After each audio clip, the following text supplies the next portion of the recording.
It is time once again for our ongoing series of lessons in the Gospel of Mark. My name's Eddie Parrish. Glad that you are joining us for this session that we're releasing on November the 29th. And glad you're a part of it. Thanks for taking the time to be here or to be wherever you are watching the series of videos. We are going to be in chapter 12 of Mark for this session. And as we think about kind of setting things up, we are in what's usually referred to as the Passion Week. This is the week leading up to the crucifixion of Jesus. And we are early in that week in Mark chapter 12. And we've kind of reached a point here in our last session. At the beginning of the chapter, Jesus tells a parable, which is really, it's a bad chapter break. We talked about that last time. But he tells the parable about the vineyard and the tenants that the owner had leased it out to. And they wanted the vineyard for themselves, even going so far as to kill the owner's son to try to keep control of the vineyard. And we talked about how that applied to the Jewish leadership. They were trying to hold on to their control of God's people and would go so far as to kill Jesus, the Son of God, to try to hold on to their power, their control. And now, as we pick it up in verse 13, as this chapter progresses, and we're going to see, as I'm trying to find my place there, we're going to see that Jesus is going to deal with four issues. We won't cover all of them in this session, but we'll cover a couple of them. But there are going to be four things that he is going to deal with that would be the kinds of issues that any rabbi, any teacher, would be expected to be able to handle. Jesus is going to be tested, in other words, as a teacher, as a rabbi, as he encounters different groups of people. The first of those is going to be a political controversy in verses 13 through 17, the issue, the question of paying taxes. The second of those, which we'll also look at today, is a doctrinal disagreement. The Sadducees were a group among the Jews who did not believe in the resurrection of the dead. The Pharisees did. And so within Judaism, there was this doctrinal disagreement.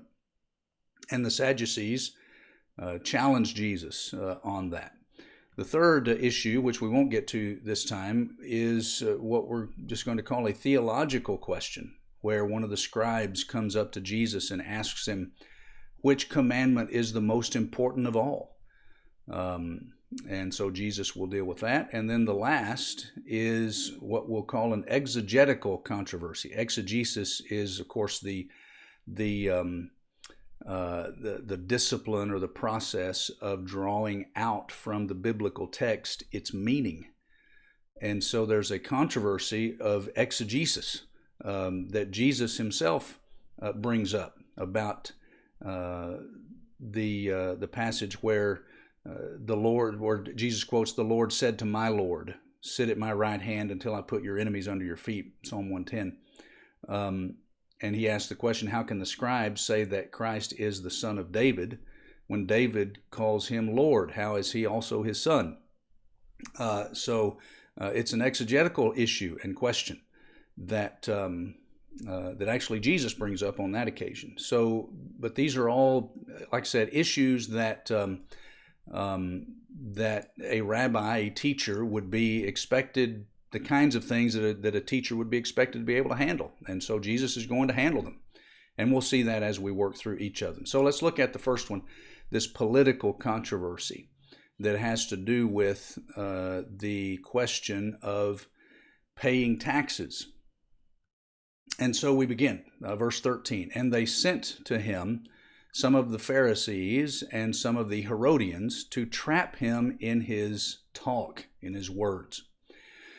All right. Well, first of all, let's notice the they in verse 13. They sent to him some of the Pharisees. Well, who's the they?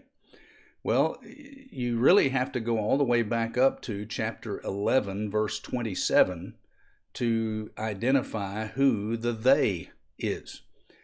11:27, they came again to Jerusalem, and as he was walking in the temple, the chief priests and the scribes and the elders came to him. And we did this last week in our session, following those pronouns, those third-person plural pronouns through the text. So the chief priests, the scribes, and the elders are introduced. And as you go down through the interaction, they discussed it with one another. Verse 31 of chapter 11. That's the same group, scribes, elders, chief priests.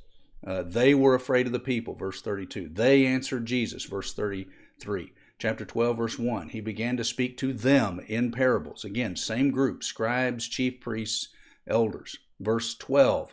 They were seeking to arrest him. They perceived he had told the parable against them. All right, so it's the same group. Well, verse 13, and they sent to him. So it's the same group. So you've got the scribes, chief priests, and elders of the people sent to Jesus some of the Pharisees and the Herodians. It's almost if after they had challenged him on cleansing the temple and all of that, and he tells the parable against them, it's almost as if these scribes and priests contact some of the Pharisees and Herodians and say, all right, you take a shot at him. We tried, and he sent us away. Now it's your turn. So these religious leaders send some Pharisees and Herodians to Jesus. Now, the word sent is important in verse 13. They, scribes and chief priests, elders, sent. That word comes from, it's the verb form of apostle, apostello, the verb form of that word that's translated when it's a noun, apostle. Well, an apostle is one sent, but one sent with the authority of the sender. Well, this is that verb form. So these chief priests, these who were in charge of the temple area, sent with their sanction, with their authority, on their mission, these Pharisees and Herodians to do verbal battle with Jesus, so that to see if they could trap him in his words, because that first group failed. And so now they send this second group. Now, the Pharisees and the Herodians were not normally friendly with each other. But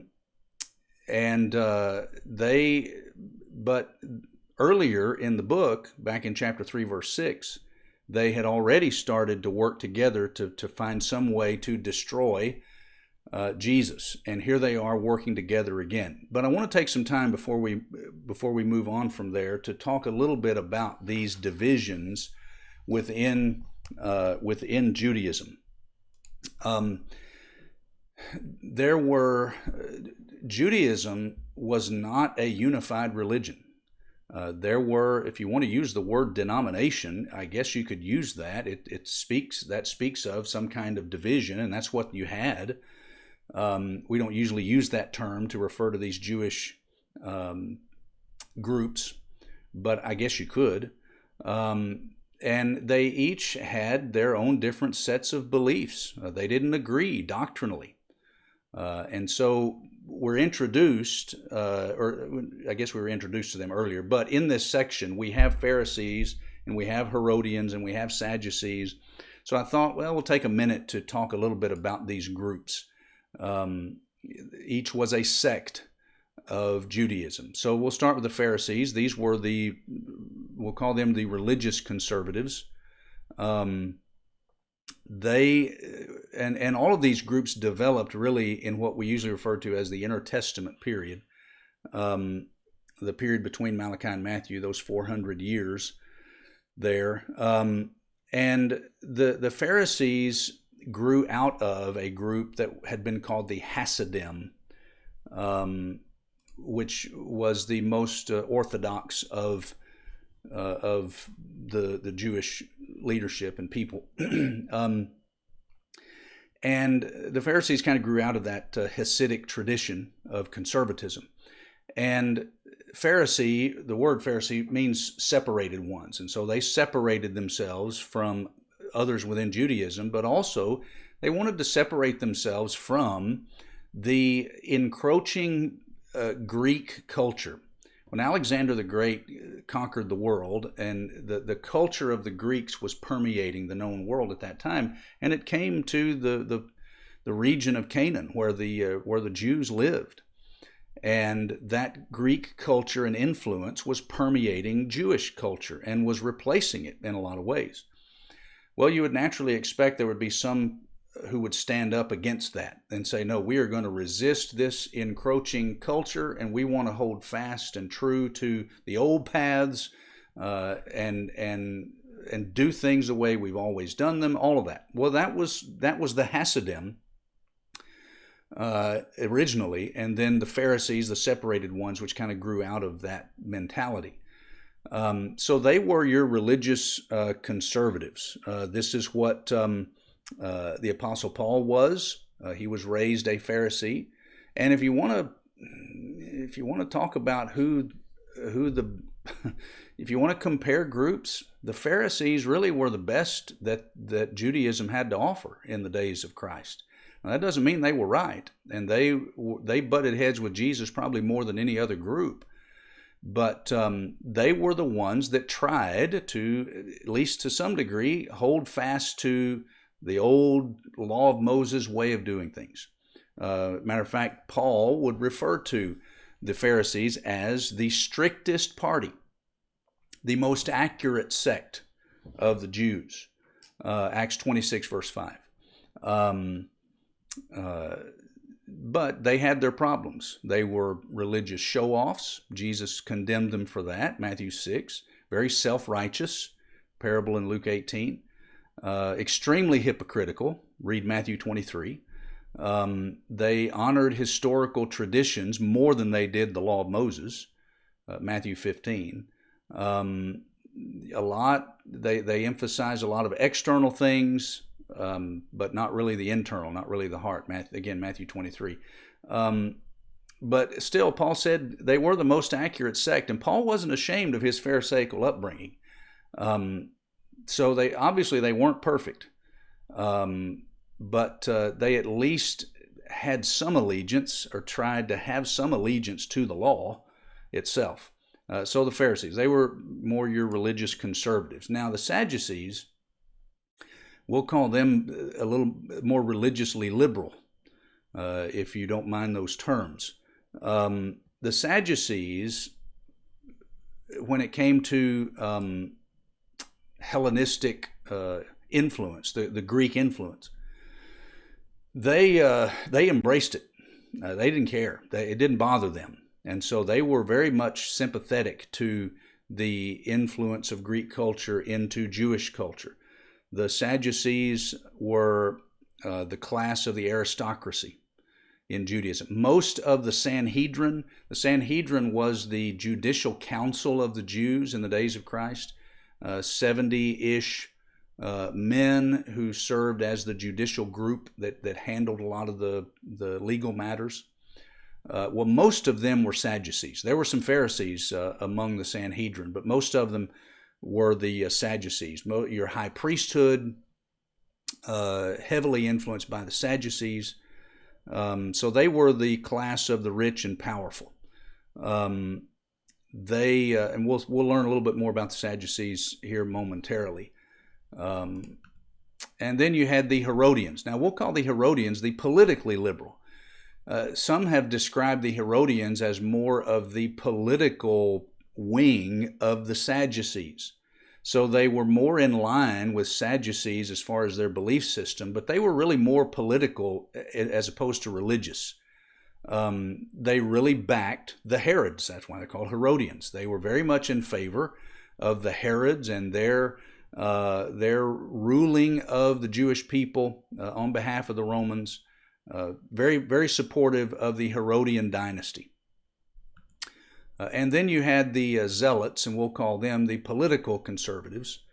They were the ones who absolutely detested Rome. They detested the Herods, and would do anything just about to try to throw off the shackles of Rome. And those were the primary divisions within Judaism. You also had the Essenes, who are not actually mentioned in the New Testament. These four that we've just mentioned, and I thought I had those on screen and didn't. There you go. There's your zealots. The Essenes were a much smaller group. They took kind of a monastic approach to life and lived around the Dead Sea.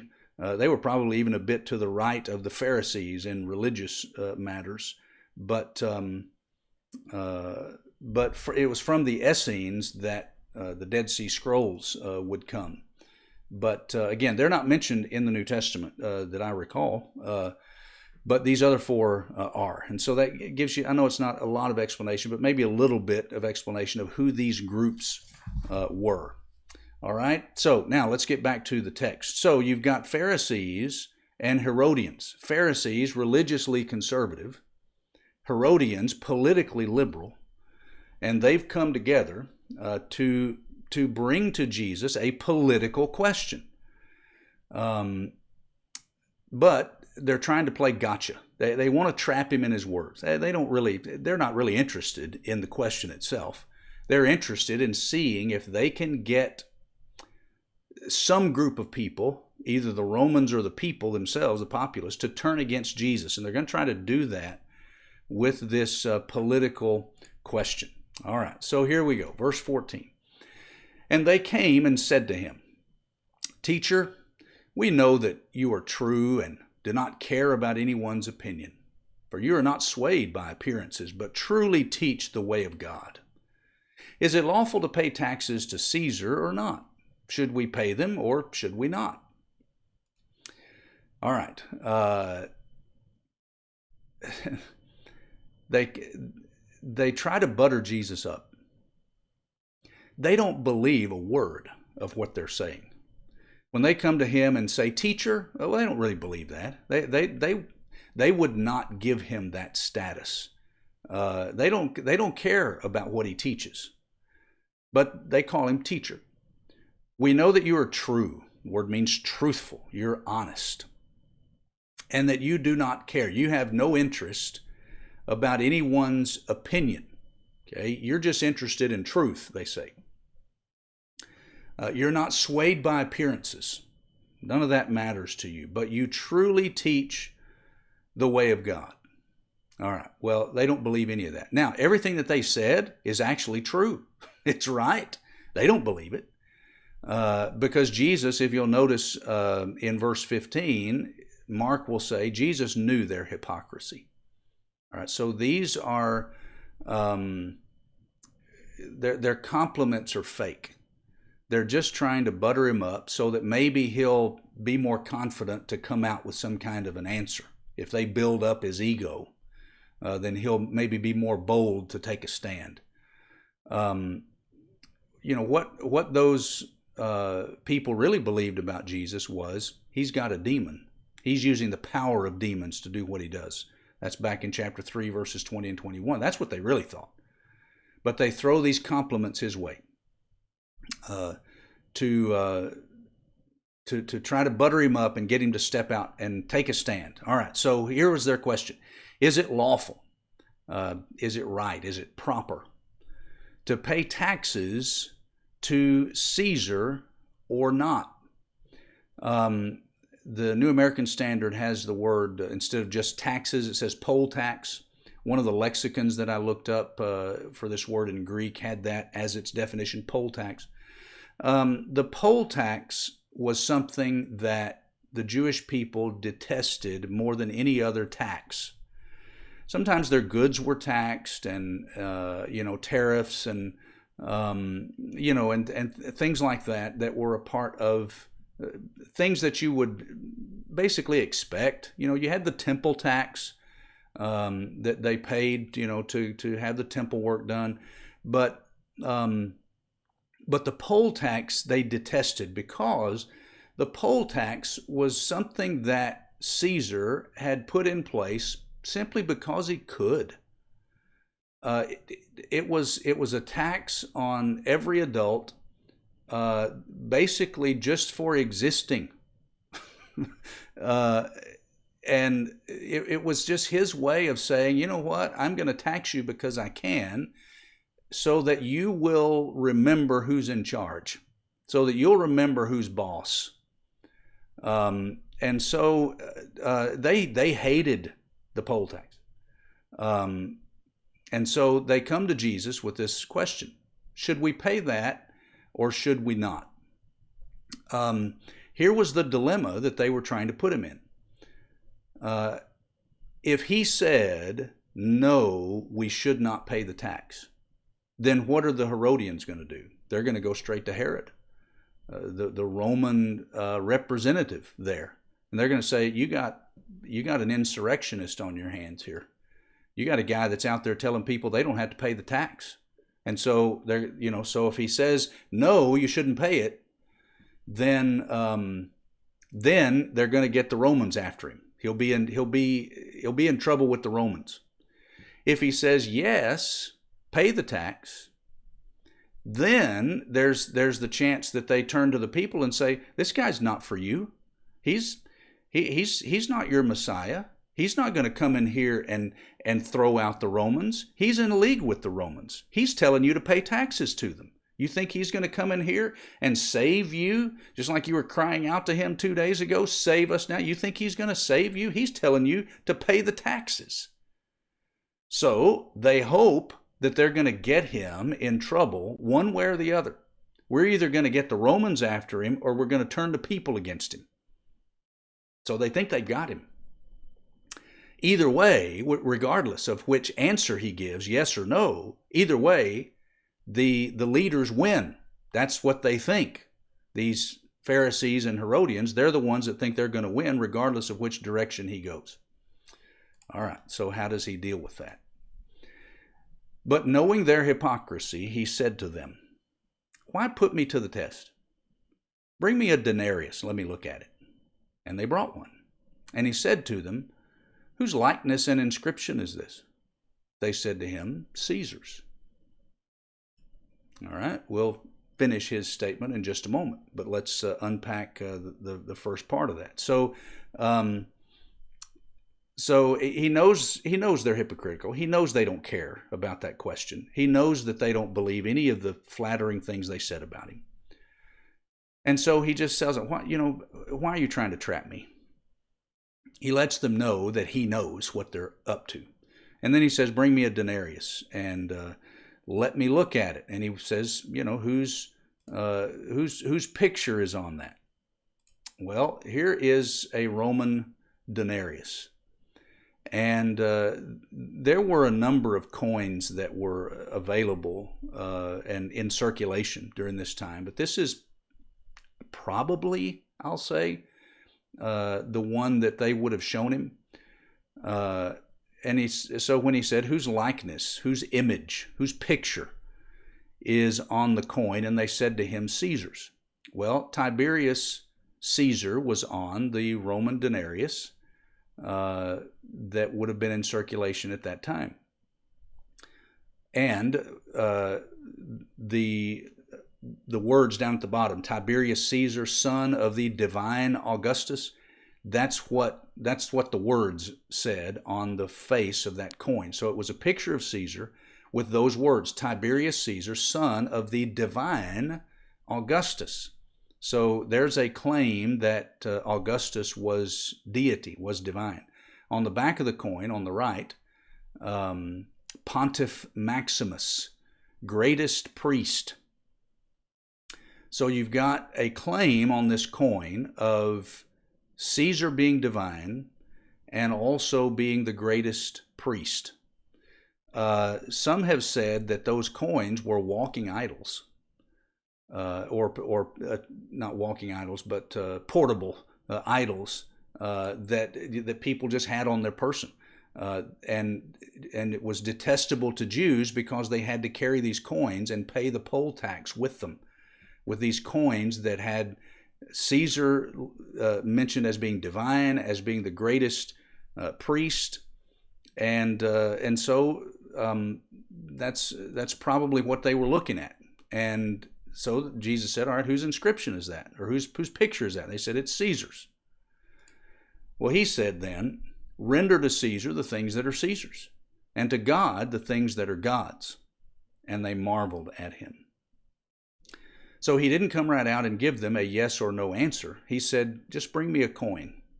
And they look at the coin, and he said, all right, whose picture is that? Well, all right, if that's Caesar's picture, if it's his coin, give it to him.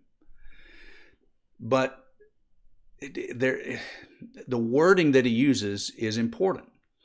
Render to Caesar is how our English translations deal with that. We don't use the word render that much. The word means to pay back to someone. To pay back to the owner is the idea behind that word render. You're not just giving someone something, you're giving something back to someone that belongs to them. Okay? So Jesus said, look, that's, Caesar's, that's his picture. He put his picture on that piece of silver, give it back to him. If he's staked a claim to it, give it back to him. Give back to Caesar the things that belong to him, and give back to God what belongs to him.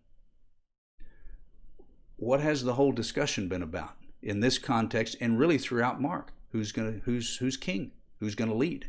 Whose kingdom is it? The kingdom of God is at hand. The rule and reign of God has come near. Mark 1, 14 and 15. And Jesus has been engaged in this battle with the religious leaders throughout, trying to, again, wrest the authority away from them and take it back to where it belongs. It belongs with God. But they don't want to give it up. And so give back to Caesar what bears his image. The money, the taxes, pay your taxes. But render back to God what belongs to him. Well, what belongs to God? His kingdom, his people, that they had hijacked, the rule and authority that they had hijacked. The vineyard, remember the parable we looked at last time? What was the problem with the tenants in the parable? They thought they owned the vineyard. They didn't care who owned it. They thought they did. So even if the man sent his son, they were going to kill the son in order to maintain control of the vineyard. Jesus says you need to give back to God what belongs to God. I'm not interested in these political questions.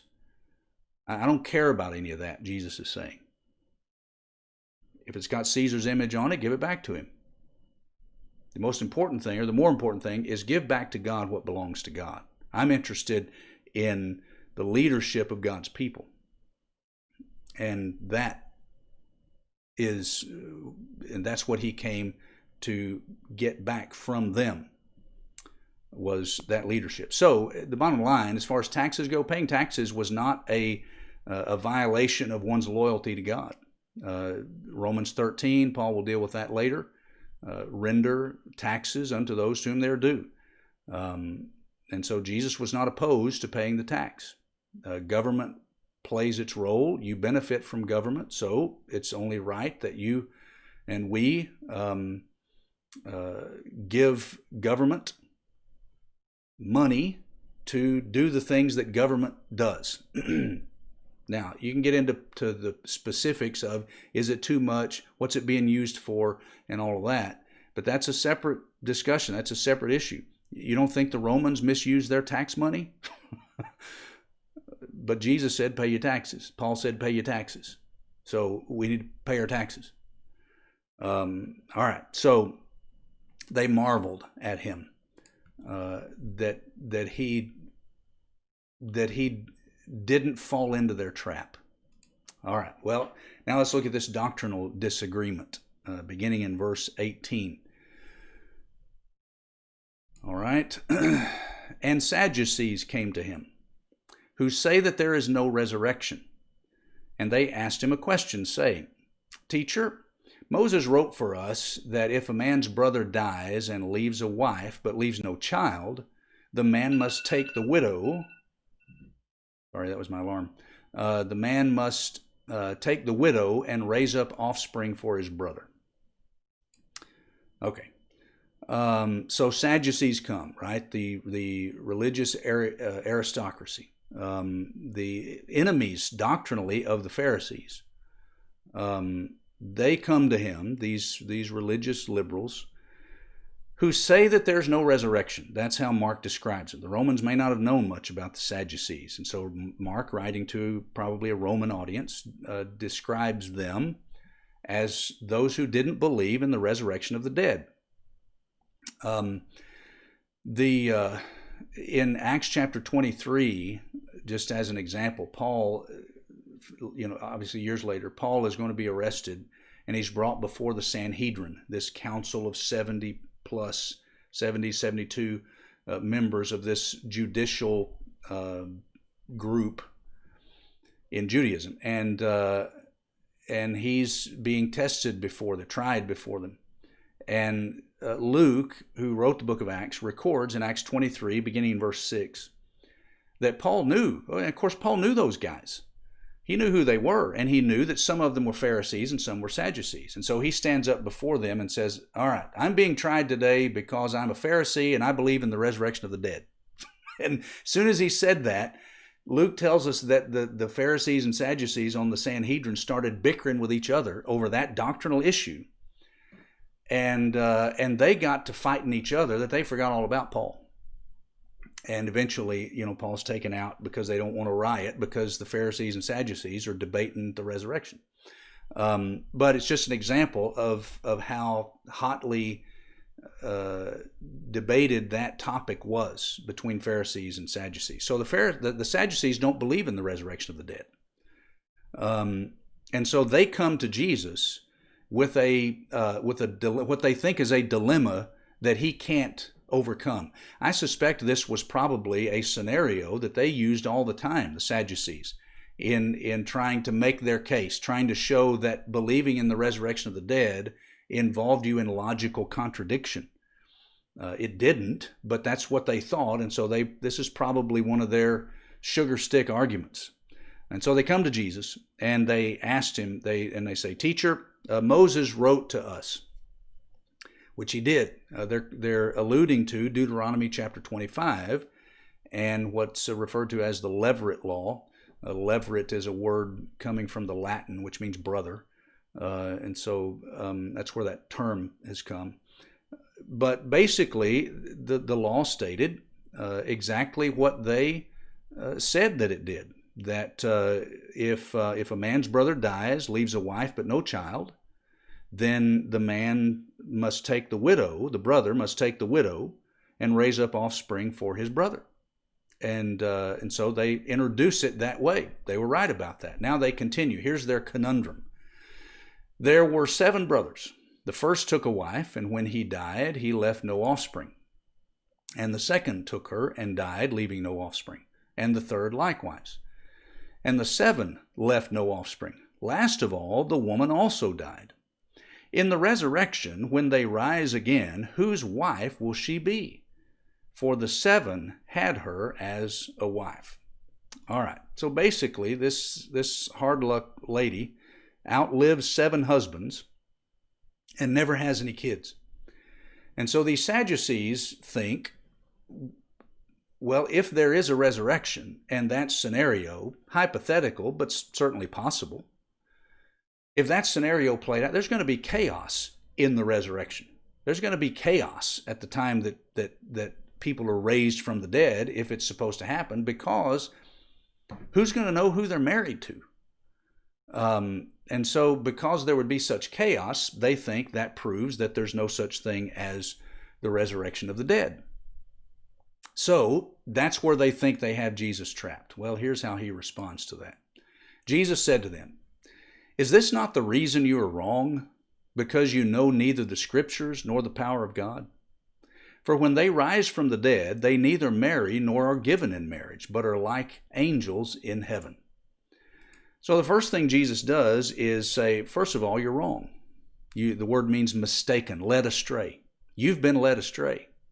You are in error because you don't know, and that word means to understand. You don't understand the Scriptures, and you don't understand the power of God, the might, the ability of God. Now, the first thing he's going to do is deal with their supposed conundrum. And he does that by saying, look, in the resurrection, you assume that marriage, as we know it here on earth, is going to exist in the next life. And Jesus says it's not.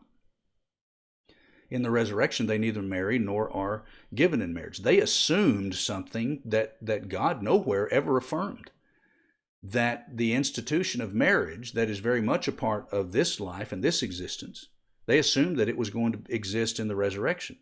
But marriage is an earthly institution only.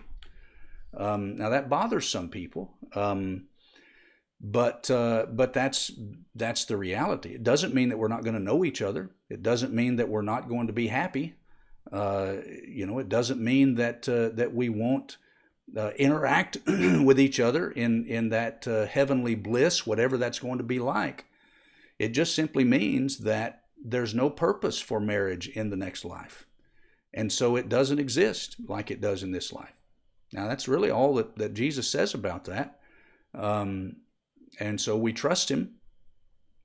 But the point here is they thought they had created some kind of a dilemma that he couldn't get out of. But their dilemma was based upon a false assumption.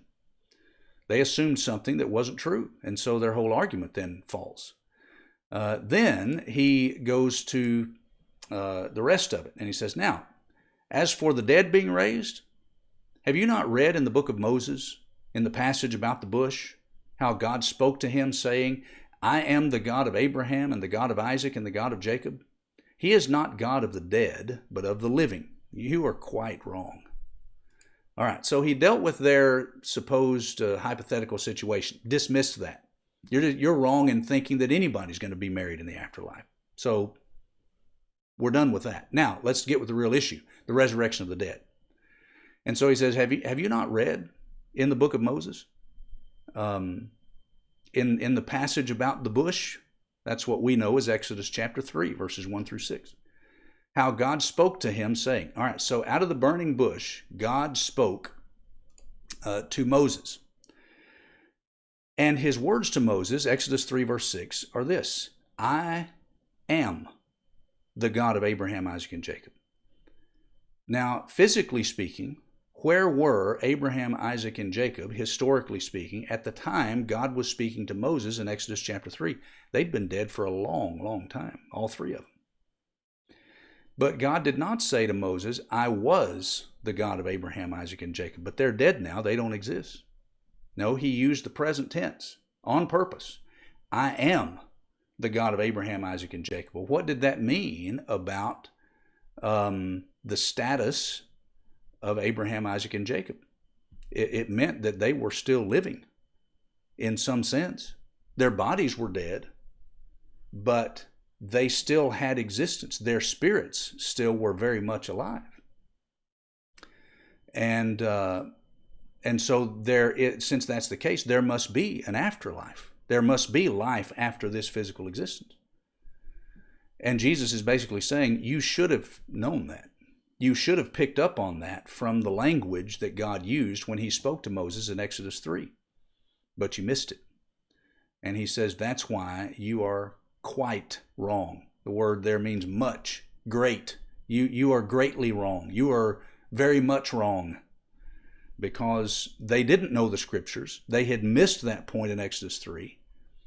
And they had no confidence or knowledge, really, of the power, the ability of God to raise the dead, which he is going to do. Verse 27, that final section. He is not the God of the dead. Some have said you could translate that corpse. He is not the God of the corpses, but of the living.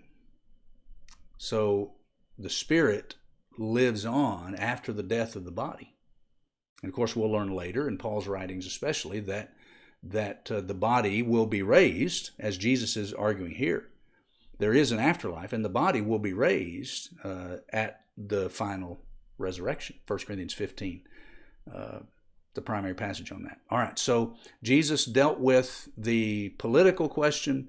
He dealt with the doctrinal disagreement, and then he'll move on then to this theological question about the greatest commandment. We'll do that in our next session.